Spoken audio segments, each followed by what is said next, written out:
JonTron. 6 horrible boss battles! Yeah! Hello, my name is John, and I'm your stalworthy host. And I'm a little piggy. And I forgot to make an intro for this one. Ever played a game where there's a bad boss? Probably. Most likely. But enough about my balls! We're doing a video on bad... What's that? Number 6. Super Meat Boy! Super Meat Boy, an indie hit and shit. I love this game, and so should you. I've already talked about this game in my last video, and if you've been paying attention, like you should, then you'd know that I think this game controls like butter. It's pretty realistic. Controls just like real meat. See? It's like real meat when you get it in the store. It's like real meat when you touch it all nice, Band-Aid. But Source Lord, this seriously is a great game. It's about the reflexes and how good you are at the game. No bullshit in between. Until you get to World 4, that is. Appropriately titled Hell. Now, the regular levels in Hell are fine, like Gluttony and Limbo and Greed and liking Justin Bieber. Yeah, what? But it's when you get to the boss at the end of the world that the game becomes super cheap boy. Whereas the rest of the game is focused on good level design that promotes a natural and fair difficulty progression, this motherfucker is just Simon fucking Says. There is no way to predict his attacks. None! There is literally no way to beat this guy without playing him over and over and over until you memorized every single one of his attacks. In order. It's the same every time. You just have to memorize it. He doesn't even telegraph his attacks. Watch.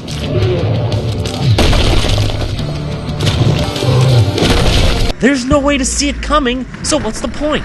Left, right, head smash. Left, right, head smash. Left, right, left, right, head smash. What the hell? What's even the point? I know it's not that long of a boss battle, but shiz, man, it takes forever just to get through it. This is a blemish on an otherwise perfect game. Number 5. Majora's Mask. What can be said about this amazing game that hasn't already been said before? Oh yeah, the Jorg is a fucking asshole! Honestly, can you tell me something? Why does every Zelda game have to have a water temple? And why do they always have to suck so much? Ocarina of Time's water temple? I'd rather drown. Twilight Princess's water temple? I'd rather drown. And oh god, the Great Bay Temple from Majora's Mask. I'd rather drown. Freaking oh my god, that's another video though. Georg is the boss of the Great Bay Temple, and he's a fish with an attitude that smells like fish.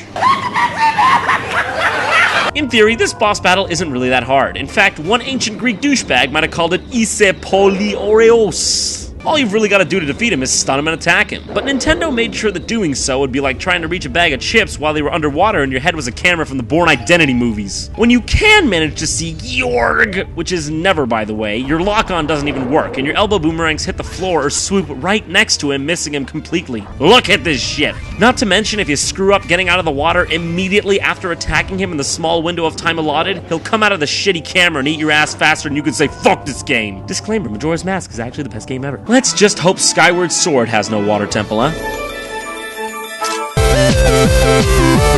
Number 4.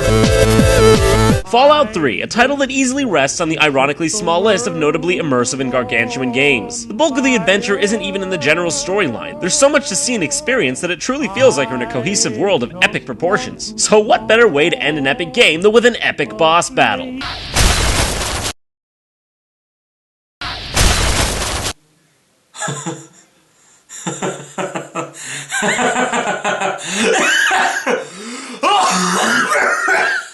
Really? Really?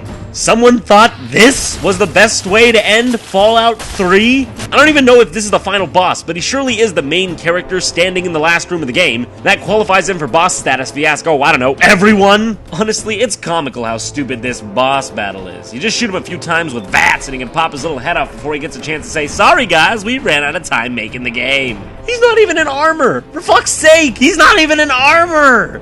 Whatever. You know what? I like this boss battle. It's hilarious. It's the fucking best. There it is. Above Jubilees. It's the best. It's not like the ending is any better either. You just walk into a chamber and kill yourself. The end. Well, unless of course you're like me, where you just send the girl in instead. Bye-bye, sweetie pumpkins.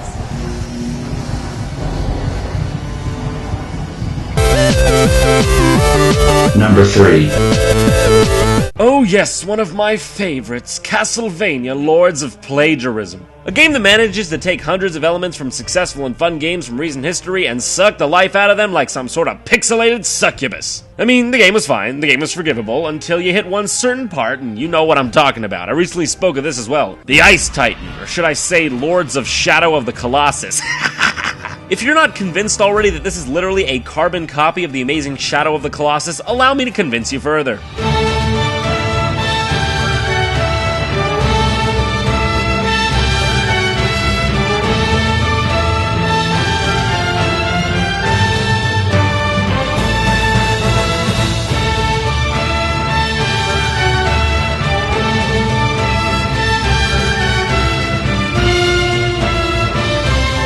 Well, if it ain't Peach Pie Sundae, fuck this thing.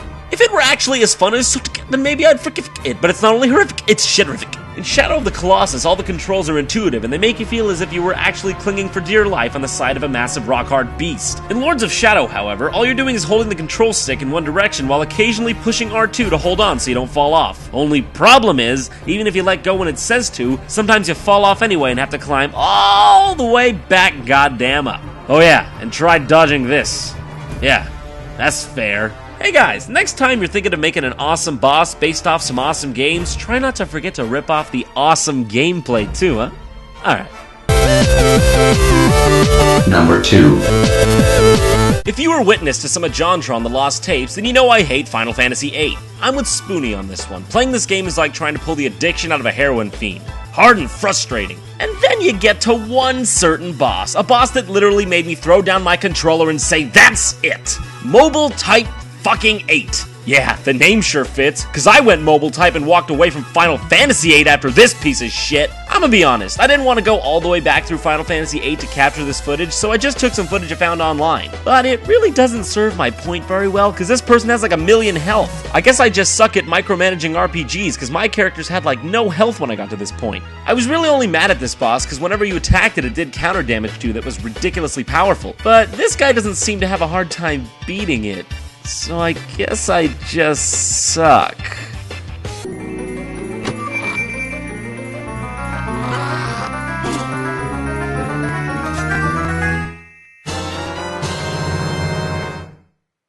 Batman Arkham Asylum, an expertly crafted game that's all about subtlety, with a superhero that's all about subtlety. It's great to see Batman as sort of the anti-hero of heroes. He's more a human than anything. He's got a passion for stopping crime and a bunch of gadgets to help him along the way. Way more relatable than Superman. The Joker too, he's a mentally deranged person with a fondness for anarchy. The cool thing about the Joker, be it in Arkham Asylum, the comics, or the movies, is that he's always about playing games and mind tricks with Batman, never about brawn. That's the compelling thing about him. You never know when he's gonna strike, or how, or what he's gonna do. He's not just some brute.